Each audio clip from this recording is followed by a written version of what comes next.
Right, there's also a website called civistreet.org, and that is a website that's run by the British Legion.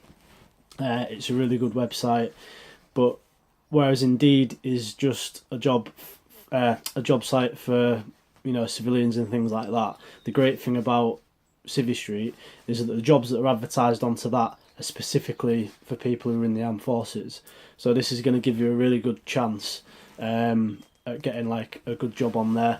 Obviously, because it's a warm lead. They're looking for people who have served in the armed forces. So it's just a great website, and I'm going to leave a link for that in the description as well. I never got told about that website by CTP or anyone like that, because obviously they just want you to use their website, which I don't think is as good. I'll also leave a link for that in the description.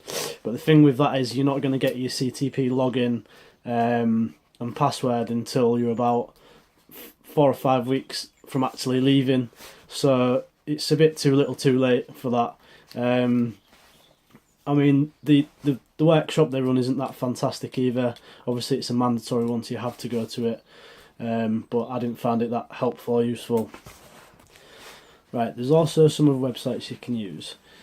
FMD is a company based out of Leeds. Well, they've got an office in Leeds, London and Glasgow. And they run an ex-forces programme which is really good. You can go on their website and register. You can go on one of their open days in Leeds, Glasgow or London. They'll take you, it's a full day, you turn up in a suit and everything, and they'll talk you through what they've got on offer, which is basically they'll train you in project management, data analysis, programming, all that sort of stuff. If you're a tech savvy kind of guy, you don't have to be, because obviously they'll teach you. I think you've just got to have a good level of maths and English to be accepted onto the course.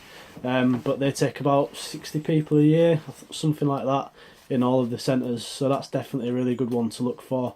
They obviously run a really good CV workshop as well as part of the day, or they did when I went.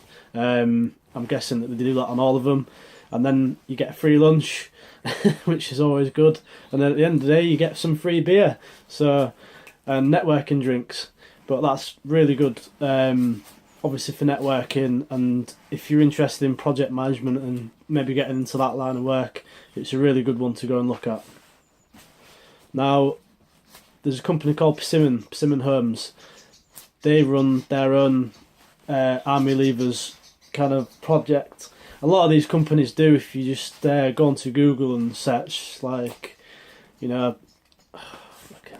search like army leavers scheme or things like that, then a lot of these big companies will have something like that. Persimmon do a system called Combat Construction, where you can join their company. I think you start on quite a low wage, about 17,000 a year.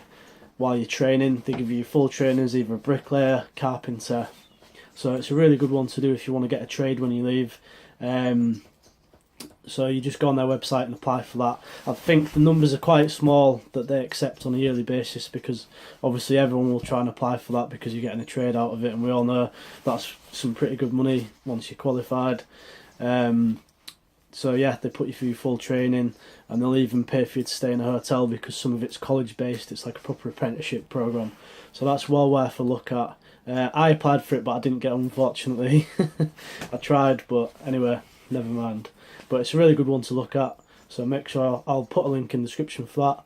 Make sure you get yourself on there and apply for that. There's an intake, I think, every month or every 2 months for that, so it's definitely one to look at. Right, I'll briefly mention CTP, which is basically like a civil organisation that the army has paid probably thousands of pounds a year to set up something for the service leavers. They run all the job fairs up and down the country. Again, I'll leave a link in the description for the tracker of where all the job fairs are going to be this year. They also run like industry days, so like Virgin Media, for instance, or the Royal Bank of Scotland on their behalf will come down and do a workshop. So, that could be something to look at. I attended a couple of job fairs, but to be honest, when I was walking around, I did mine in Catterick. There's hundreds of employees there, the police, obviously a big one, fire brigade. But then there's like some agencies that are just basically trying to get you on to do qualifications, like paid qualifications with them. A lot of the people who are there, a lot of the stalls, they want like qualifications, so they're looking for REME, Royal Engineers.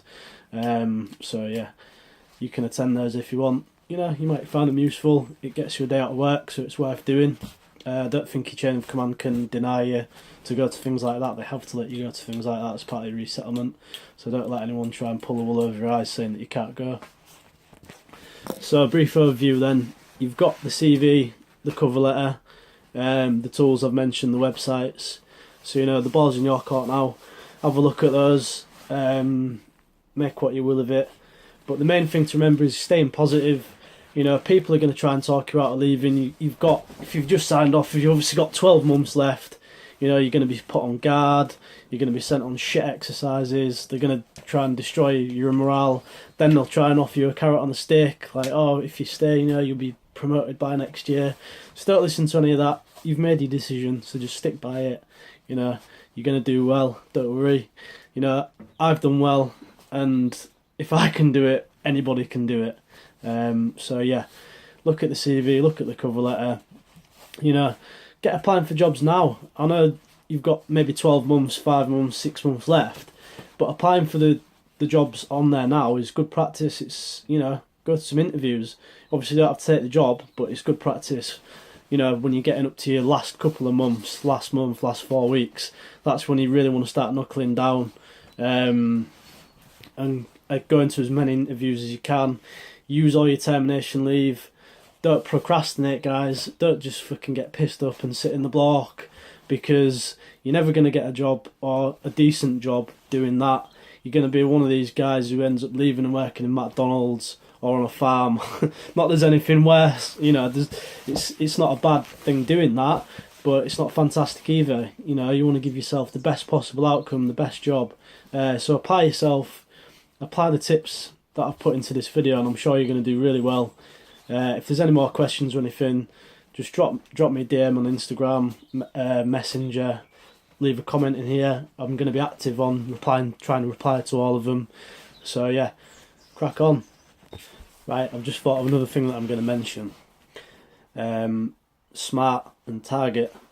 Now these, some companies, when you're applying for a job, they'll want you, you'll have to fill a big application form out on their own website. For instance, the police, the fire brigade. Sometimes this can be called like isometric testing. But Smart and Target, there are a set of questions that are designed to see how you're going to react to certain situations that might arise. So I'm going to leave an example in the description again. I'm too good to you guys. Of a good set where you can apply your military training and background into those type of situations. So that should put you in good stead for people that are maybe leaving the army but are joining the police, fire brigade, environmental agency, things like that, because they'll all ask you questions on the application form to do with how you're going to react to certain situations. The examples that I've given there are really good, so I'll also throw that in there as well, so make sure you check that out if you are applying for a job like that. Another little tidbit is, once you've written your CV, you know, use what you want for mine, cannibalise mine, whatever, put your own stuff into it. Just get someone to read it over for you on the cover letter. You know, give it to one of your mates or something and say, just read through that. You know, they might notice a mistake you've made, a spelling mistake or something, and it's good to just get someone else to read through it to see what they think. So going back to my job then, when I left the army, I've got a service engineer's job now is what I'm doing. I'm a mobile service engineer on mobility products, lifts, airlifts, things like that. The company's called Acorn, you can go look them up. Basically, I found the job on their own website and I applied for it. And the first email I got back from that was saying, thanks but no thanks. You're too far away for this job. You'd have to live in this particular postcode. So, instead of thinking, right, I'll just apply for another job then, I persevered with this recruitment guy from Acorn. And I said, well, you know, explain my situation. I said, I'm leaving the army, so I can live in any postcode. I'm going to have to move anyway because I was in the married quarters, which I couldn't have kept. So there was a bit of backwards and forwards. I ended up whittling him down to say, you know, if you can prove that you've got an address, then in this postcode, then, you know, we'll look at giving you an interview. So I was a bit sneaky, and luckily one of my relatives lives in that postcode. So I said, look, can I just use your address to put on this application form, say that I'm going to be living there, so I can get this interview for this job? And they said, yeah, of course. So I emailed the guy back with all this, saying, look, this is the address I'm going to be living at when I leave. He was like, fantastic. And I think about half an hour later, he actually rang me up, caught me completely out of the blue, and gave me a little telephone interview. So I was scrambling for my laptop thinking, shit, trying to answer these guys' questions that he was firing at me. But I mean, it really is bullshit baffles brains. You know, the questions that they're going to ask you, you can just apply stuff you've learnt in the military to answer them, and they love it. They go wild for it. Like for this job that I've got now, I was meant to have mechanical experience, electrical experience, and for the mechanical one, I said that I worked on armoured vehicles, which I did, which I wasn't lying. You know, you just spruce it up a bit. Anyway, so they invited me down for an interview, so I obviously got suited and booted, made sure I had a shave and everything, went down to the interview. There was two guys interviewing me. There was the recruitment manager and the service engineer manager. So yeah, got into the interview. They were asking me loads of questions and stuff. I just related everything back to military experience with the mechanical side of things, electrical side of things, even like first parade and Land Rover. You might not think it, but that is experience at maintaining a vehicle, electrics, all that type of stuff. You can just apply that to any kind of question like that if you haven't got the actual qualifications to back it up. Now, this job that I got, it was full in-house training given, so it didn't matter too much that I didn't have the qualifications. But yeah, the interview went really well. They actually had a form that they were filling out while they were talking to me, and I could see the boxes on there, and they were those kind of smart questions and target questions that I've mentioned previously.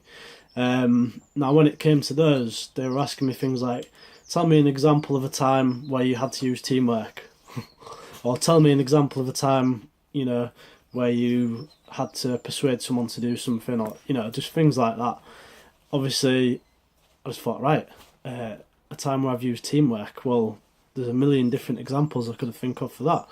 So I used an anecdote from when I was in the prairie in Canada of changing the track on a bulldog, and they absolutely loved it. They were lapping it up, laughing at the little jokes and stuff that I was putting in there. So he filled that one out, and then he said, actually, I don't think I need to fill the rest of these boxes out, and just turned the sheet over. You know, so, you know, you can go and do it. You can blag these people easily. They see that you've served in the military. They know that you're going to be trustworthy, a team player, punctual, all the rest of it. You're halfway there. You've sold them already, just from the fact that you've served in the army, which is fantastic.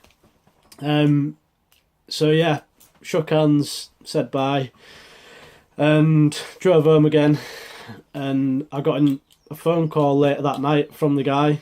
He did say after the interview, yeah, we'll be in touch in the next 2 weeks or whatever. We've got other people to interview. Rang me back the same night saying, yeah, how's it sound coming and working for us? I'll send you a contract over in the next couple of days in the post. So it's just proof that you can do it. You know, apply yourself. Just keep that positive mental attitude going. Don't let anyone, you know, dissuade you, talk you back into signing back on again, because they will do it. I mean, when I went to see the RCMO for the last time, he was just kept saying, you know, you sure you want to do this, Simon? I was thinking, well, fucking hell, sir, I'm leaving next week, so yeah, I've got a job, I'm sure. Obviously, you can go back within 2 years or something like that. You just email them back and they'll have you back. Now, the Territorial Army is quite a good one to look at. I mean, if you're completely Fredders and you just don't want anything to do with the army anymore, fair enough. But, I mean, if you think you might want to do it part-time, definitely look into it. I looked into it, but the place where I've got the job now said that they won't be able to honour that due to like the hours of work and things like that, because I work a lot of hours. I work about 55 hours to 70 hours a week, so it wouldn't have been realistic for me to do that. But the bounty scheme they've got in place in the Territorial Army is really good, like that £10,000 or whatever over 3 years, and I don't think it's tax free as well, and obviously you get chunks of a certain amount over the 3 years, but it's 10 grand. Do you know what I mean? A free 10 grand. You have to maybe go like once or twice a month on a Wednesday night, do a bit of fizz, and maybe do a training camp once a year. It's easy money. So, you know, if you think you can stand the army anymore, go and do something like that. It's worth it just for the 10 grand. And then even if you just did it over 3 years, got the 10 grand, put it into an ISA and just left, you're laughing. You know what I mean? Free 10 grand. Do it. Anyway, I think I've waffled on for enough now. So if there is any questions or anything like that, just leave them in the comment on this video. Feel free to drop me a DM on Instagram or anything like that, and I'll happily answer your questions. You know, I've been there. I know what you're going through, what you're thinking, feeling. So don't hesitate to contact me, reach out to me. I'm more than happy to answer any questions. And for the guys who, you know, didn't serve, the non-service members, don't worry, you can still contact me about, you know, any concerns or anything you might be having, and I'll try and answer the questions the best that I can. Alright? So moving on from these videos, the videos onwards from this are going to be completely different now. These were just the 2 videos that I was going to initially release to help people that were in my situation, because it can be a daunting situation to be in. So the next couple of videos moving on from this now are all going to be about my social media marketing and management agency and my journey of how I've left the job I'm in now, which I'm highly dissatisfied with because I don't like working all those hours, and how I'm kind of now going towards the laptop lifestyle, passive income, and how I'm making all that happening. So look forward to those videos. There's going to be loads of tips in those, you know, valuable information. You know, I'm not going to charge you for it. None of these videos are monetized or advertised or anything like that. So I'm not getting paid by YouTube advertising. I'm not in it for the money. I'm doing it to help you guys out. So keep your eyes peeled for those videos. I'm regularly posting on Instagram, so check that out. And yeah, good luck guys.